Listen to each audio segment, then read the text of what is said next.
Students, कैसे हैं? उम्मीद है अच्छे होंगे। तो आज के थॉट के साथ हम अपनी क्लास स्टार्ट करते हैं।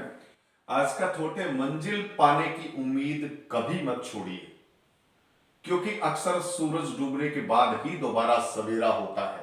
बिल्कुल सही बात है कि कहीं ऐसा ना हो कि कोई काम करने के लिए आप जो है 2 या 3 बार कोशिश करें और उसके बाद छोड़ दें। ऐसा नहीं होना चाहिए।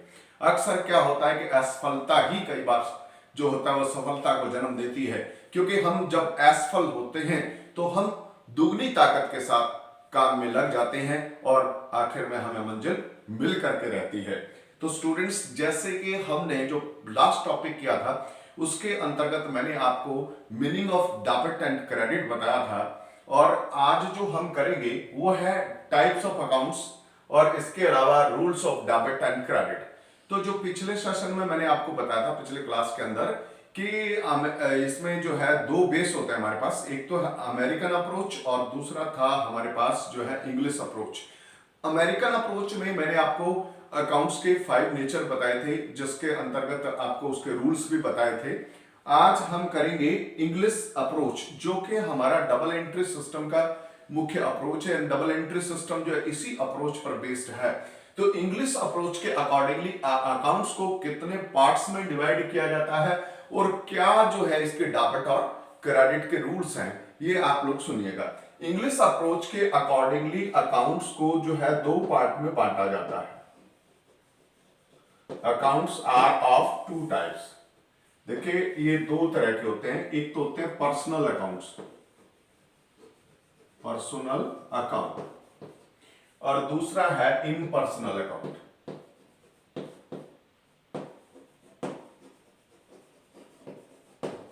ये 2 तरह के अकाउंट्स जो है होते हैं। उसके बाद जो ये पर्सनल अकाउंट्स होते हैं इनको 3 पार्ट्स में डिवाइड किया जाता है। देखिए, एक तो होता है natural personal accounts, natural personal accounts, और उसके बाद है आपका आर्टिफिशियल पर्सनल अकाउंट्स, और एक होता है आपका रिप्रेजेंटेटिव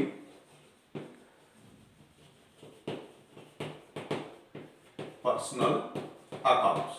यानी ये टोटल जो है 3 टाइप्स के होते हैं। और उसके बाद जो आपका इम्पर्सनल होता है ये 2 टाइप्स का होता है। एक होता है आपका रियल अकाउंट और दूसरा होता है nominal account.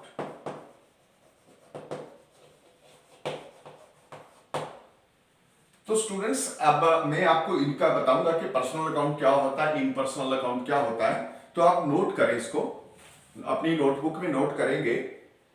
Personal account number 1, the accounts which relate to an individual,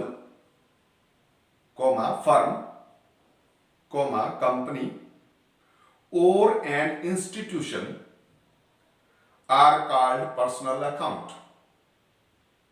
For example, Ram's account, Mohan's account, Parik Trading Company account, Reliance Company account, Kurukshetra University's account, bank account, accounts of NPS, etc. ये सभी जो होते हैं वो personal account होते हैं। देखिए, personal account 3 तरह का है। मैं आपको यहां बता दूं कि नेचुरल पर्सनल अकाउंट कौन होते हैं, जो ह्यूमन बीइंग से रिलेटेड अकाउंट है, जैसे राम, मोहन, सोहन वगैरह वगैरह, गीता, सीता, ये सभी क्या है, पर्सनल अकाउंट होते हैं, जिनको हम नेचुरल पर्सनल अकाउंट कहते हैं। और दूसरे हैं आर्टिफिशियल पर्सनल अकाउंट, जो एक्चुअली ह्यूमन बीइंग नहीं होते, लेकिन उनको ह्यूमन बीइंग की तरह से ट्रीट किया जाता है। जैसे कि मैंने आपको कंपनी के नेम बताए थे, और इसी तरह से कोई इंस्टीट्यूशंस नेम है, जैसे नचिकेतन पब्लिक स्कूल का अकाउंट है, या इसी तरह से बैंक अकाउंट है, रिलायंस कंपनी का अकाउंट है। ये सभी आर्टिफिशियल पर्सनल अकाउंट होते हैं। ये आर्टिफिशियल पर्सन क्यों होते हैं कि ये रजिस्टर्ड बॉडीज होते हैं।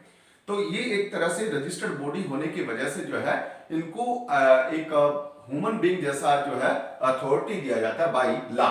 तो इसलिए इनको आर्टिफिशियल पर्सनल अकाउंट कहा जाता है। और इसके अंतर्गत मैंने एग्जांपल बताया। उसके बाद है representative personal account. Representative personal account वो अकाउंट होते हैं जहां एक्चुअली क्या है कि ऐसे अकाउंट जो कई लोगों को एक साथ रिप्रेजेंटेटिव कर रहे हो, ऐसे अकाउंट को हम रिप्रेजेंटेटिव पर्सनल अकाउंट कहते हैं। जैसे सैलरी अकाउंट, सैलरी जो है आउटस्टैंडिंग है अपने एम्प्लॉइज की, 1 मंथ की अगर सैलरी आउटस्टैंडिंग है तो उसमें बहुत सारे एम्प्लॉइज है, वो सभी एम्प्लॉइज को रिप्रेजेंट कर रहा है, तो ये रिप्रेजेंटेटिव पर्सनल अकाउंट है। इसी तरह से प्रीपेड रेंट, अगर हमने रेंट जो है अपने लैंडलॉर्ड्स को एडवांस में दे रखा है तो वो भी एक आपका रिप्रेजेंटेटिव पर्सनल अकाउंट होगा। तो स्टूडेंट्स ये आपके हो गए पर्सनल अकाउंट्स। और अब हम पर्सनल अकाउंट का रूल भी साथ ही लिख लें। लिखिए rule for debit and credit. Personal account का जो rule for debit and credit है वो लिखिए। रूल में आपने लिखना है debit the receiver and credit the giver. इसका रूल क्या रहेगा कि debit the receiver and credit the giver. अब जैसे मैं आपको एग्जांपल देता हूं कि कैश पेड टू मोहन, ये एक ट्रांजैक्शन है, कैश पेड टू मोहन, और इसके अंदर 2 अकाउंट अफेक्टेड हुए हैं, एक तो कैश और एक इसमें मोहन है। मोहन एक पर्सनल अकाउंट है।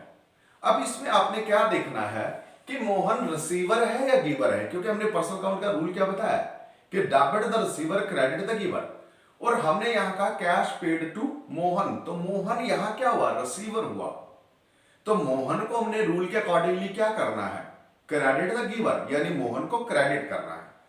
जाहिर सी बात है जब मोहन को क्रेडिट करना है तो जो अपोजिट अकाउंट जो कि कैश अकाउंट है उसको क्या कर देंगे, डेबिट कर देंगे। यानी इसमें आप करेंगे कैश अकाउंट को डेबिट और मोहन के अकाउंट को क्रेडिट करेंगे। इसी तरह से अगर मैं ये कह दूं कि परचेज गुड्स फ्रॉम राम, अगर मैंने कहा कि परचेज गुड्स फ्रॉम राम, तो यह 2 अकाउंट वही अफेक्टेड हो रहे हैं। मिनिमम 2 अकाउंट होते हैं हर एक ही ट्रांजैक्शन के अंदर। तो यहां देखिए इसने कहा कि परचेज गुड्स फ्रॉम राम, तो यहां परचेज और राम 2 अकाउंट है, परचेज और राम। अब हमने क्योंकि पर्सनल अकाउंट के रूल को पढ़ा है तो राम को ही हम ले, तो राम से अगर गुड्स परचेज किया है तो राम यहां पर गिवर है या रिसीवर है, राम यहां पर गिवर हुआ, राम यहां पर क्या हुआ, गिवर हुआ। तो राम को हमने क्या करना है, क्रेडिट करना है रूल के अकॉर्डिंगली, और परचेज को हम क्या कर देंगे, डेबिट।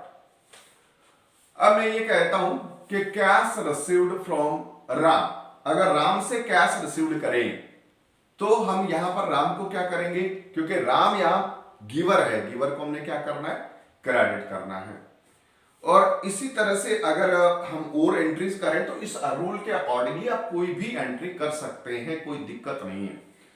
और इसके बाद आप लिखेंगे रियल अकाउंट, यानी नंबर 2 पे यहां पर्सनल और इम्पर्सनल ना लिखवा करके वैसे अंडर अगर सिंपली हम जनरल एंट्री के हिसाब से देखें तो पर्सनल अकाउंट, और नंबर 2 आपका आ जाएगा रियल अकाउंट, और नंबर 3 में आ जाएगा आपका नॉमिनल अकाउंट।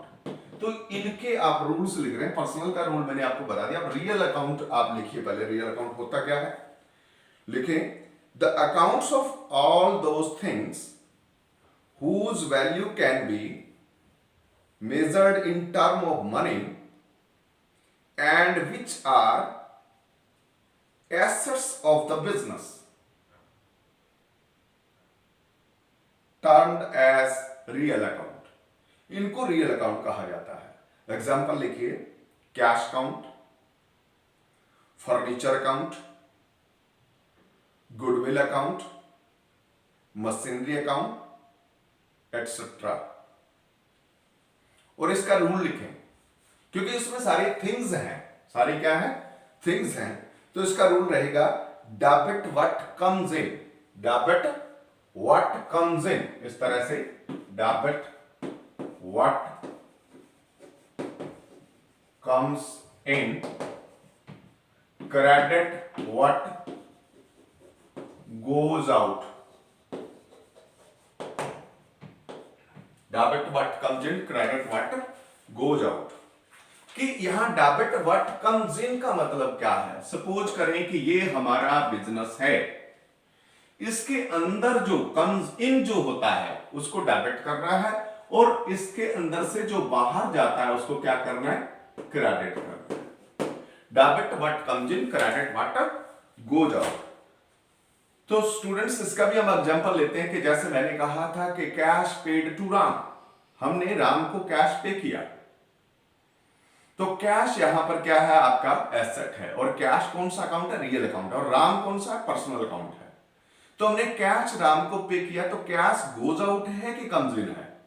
जब हम कैश पे करेंगे राम को तो जाहिर सी बात है कैश गोज आउट हो रहा है, और रूल के अकॉर्डिंगली हमने क्या कहा है कि जो गोज आउट हो रहा है उसको क्या करना है, क्रेडिट करना है। तो हमने कैश को करना है क्रेडिट, और राम क्योंकि रिसीवर उसको क्या कर देंगे, डेबिट। तो राम रिसीवर है, डेबिट हो जाएगा, और कैश क्योंकि गोज आउट हो रहा है इसलिए उसको क्या कर देंगे, क्रेडिट कर देंगे। ठीक है। इसी तरह से मशीनरी अकाउंट भी हमारा कौन सा है, रियल अकाउंट है, उसका भी हम एक एग्जांपल ले लेते हैं कि परचेज मशीनरी। बेटे यहां पर मशीनरी अकाउंट अफेक्टेड हो रहा है, और इसके साथ जो है कैश जा रहा है। अगर आप परचेज करेंगे मशीनरी तो कैश देंगे, जाहिर सी बात है। दोनों ही अकाउंट यहां क्या है, रियल अकाउंट है। कैश भी रियल अकाउंट है और मशीनरी भी रियल अकाउंट है, क्योंकि यहां लिखा हो नहीं है, सीधा लिखा है परचेज मशीनरी फॉर कैश। अगर लिख दिया जाए तब भी कैश में होगी, और परचेज मशीनरी डायरेक्ट लिखा है तभी माना जाएगा कि नकद में ही खरीदा गया है। ठीक है। तो यहां पर देखिए मशीनरी अकाउंट भी क्या है, आपका रियल अकाउंट है, और कैश अकाउंट भी रियल अकाउंट है। अब देखिए मशीनरी तो कमजिन हो रहा है, इसलिए मशीनरी क्या हो जाएगा, डेबिट, और गोज आउट क्या हो रहा है, कैश, तो कैश क्या हो जाएगा, क्रेडिट। तो स्टूडेंट्स इसके बाद हमारा है तीसरा टाइप अकाउंट का।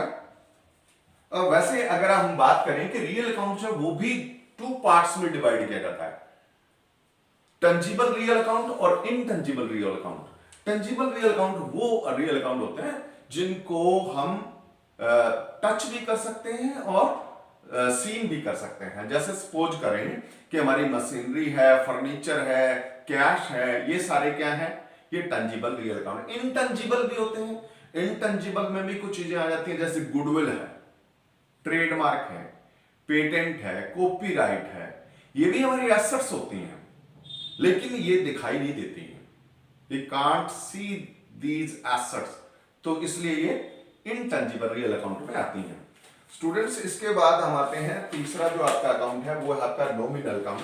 तो नॉमिनल अकाउंट लिखिए आप। नॉमिनल अकाउंट को हिंदी में नाम मात्र के खाते कहा जाता है। तो लिखिए accounts related to all expenses and incomes termed as nominal account, such as salaries, wages, discount allowed, bad debts। इसी तरह से इनकम के लिए बता दूं, interest received, discount received, rent received, etcetera. तो ये इनकम और जो एक्सपेंसेस से संबंधित अकाउंट है वो नॉमिनल अकाउंट होंगे। इसका रूल लिखें, debit all expenses and losses, debit all expenses and losses, and credit all incomes and gains.